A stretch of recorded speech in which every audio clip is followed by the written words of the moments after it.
Chain స్నాచింగ్లు పెరిగిపోతున్నాయి. బంగారమే లక్ష్యంగా దొంగలు రెచ్చిపోతున్నారు. అందుకు మహిళలను టార్గెట్గా చేసుకుంటున్నారు. ఒక్క బంగారం గొలుసును దొంగలిస్తే భారీగా నగదు వస్తుందన్న నీచానికి దిగజారుతున్నారు. తాజాగా విశాఖపట్నం గాజువాకలో దారుణం జరిగింది. మహిళ మెడలోని గొలుసును లాక్కునేందుకు ఓ దుండగుడు ప్రయత్నించాడు. దీంతో మహిళ కేకలు వేసింది. స్థానికులు తక్షణమే స్పందించారు. సదరు వ్యక్తిని పట్టుకొని దేహశుద్ధి చేశారు. బంగారం గొలుసులే లక్ష్యంగా దొంగలు ఎందుకు రెచ్చిపోతున్నారు? పెరిగిన బంగారం ధరలే అందుకు కారణమా? ఈ ఘటనపై స్పెషల్ స్టోరీ.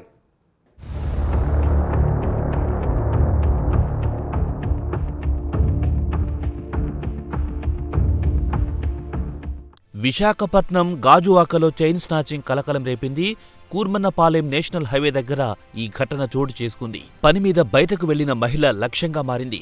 బంగారు గొలుసును ఓ వ్యక్తి ఒక్కసారిగా లాగేందుకు ప్రయత్నించాడు.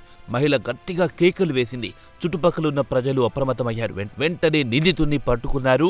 బంగారు గొలుసును స్వాధీనం చేసుకున్నారు. నిందితుణ్ణి నిలదీయగా స్పష్టమైన సమాధానం ఇవ్వలేదు. దీంతో దేహశుద్ధి చేసినట్టు తెలుస్తోంది. అనంతరం పోలీసులకు సమాచారం అందించారు.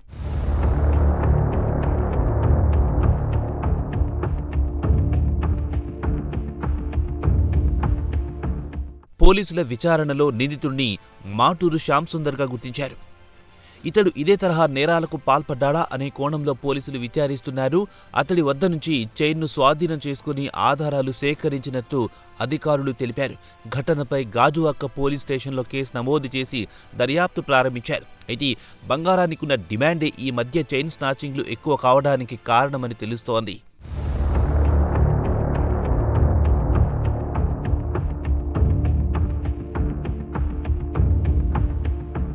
బంగారం అంటే ఈ కాలంలో చాలా డిమాండ్. గతంలో 10 గ్రాముల బంగారం ధర 50,000 ఈ మధ్య 1,60,000కు చేరింది. దీంతో బంగారం ఉన్నా కష్టమే, కొన్నా కష్టమే అన్న చందంగా మారింది. దొంగలకు ఇదే అదునుగా మారింది. మామూలుగా భారతీయ మహిళల్లో చాలా మటుకు తక్కువ ప్రతి మహిళ ఒంటిపై 20 గ్రాముల బంగారం ఉంటుంది. దాని విలువ అక్షరాల 3 లక్షలు. ఈ పరిస్థితి దొంగలకు ఈజీ టార్గెట్గా మారింది. దీంతో దొంగలు రెచ్చిపోతున్నారు.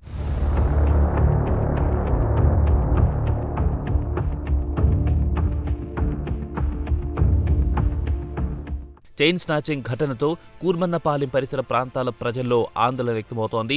ముఖ్యంగా మహిళలు బయటికి వెళ్లే సమయంలో మరింత జాగ్రత్తగా ఉండాలని స్థానికులు సూచిస్తున్నారు. పోలీస్ శాఖ కూడా గస్తీని పెంచాలని, ఇటువంటి ఘటనలు పునరావృతం కాకుండా కఠిన చర్యలు తీసుకోవాలని ప్రజలు కోరుతున్నారు. చైన్ స్నాచింగ్ వంటి నేరాలపై ప్రజలు అప్రమత్తంగా ఉండాలని, అనుమానాస్పద వ్యక్తులు కనిపిస్తే వెంటనే పోలీసులకు సమాచారం ఇవ్వాలని పోలీసులు సూచించారు.